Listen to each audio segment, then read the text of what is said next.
what can you transfer? You can transfer the contents of your entire drive, and you can transfer your Gmail. Now think of this. If files have built up over years, your drive could be a very large storage, and you only get 15 gigabytes with a free Gmail account. Your mail? Is that necessary? Why would you want school email messages in another district or in a personal account? So I'm going to leave that up to you. But if your drive is fairly small, that would be safe to go ahead with a full transfer. I'm going to turn off Gmail and simply make a copy of my drive and transfer that to the personal account listed, and click Start Transfer. So you're all set. It might take up to a week for the transfer to complete, depending on how large your drive is. I have had it take several days in practice. This is a very small file, so I know it's going to take just a few minutes. Neat thing is, if you do this for a backup purpose over time, you're going to be able to see and track the history of how often you have transferred your content. Drive files that are not copied. It's not going to get copied if you are a viewer.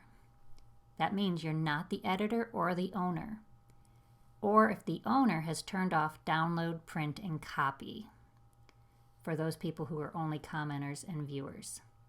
So you'll get an email when the copy process is done about any files in Drive that weren't copied. Let's give it a little time, and in a moment we'll see that email pop up.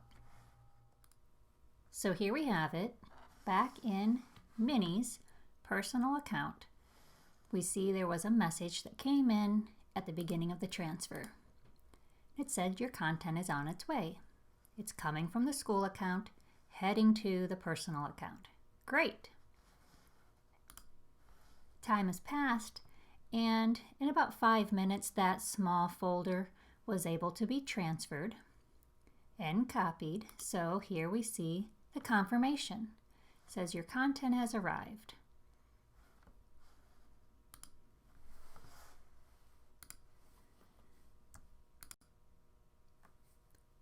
Looking on Minnie's school account, we can see she transferred the content, and if you'd like, you can view the history. So I've done this a few times, and here is the latest at the top. And you can see the details of what was transferred. Also for Minnie in the school account, there's a message, and the latest message talks about what the personal account saw as well, that the transfer was occurring. To go find your files, you would simply head to Drive in your new account. So here's Minnie's personal account. She's going to Google Drive.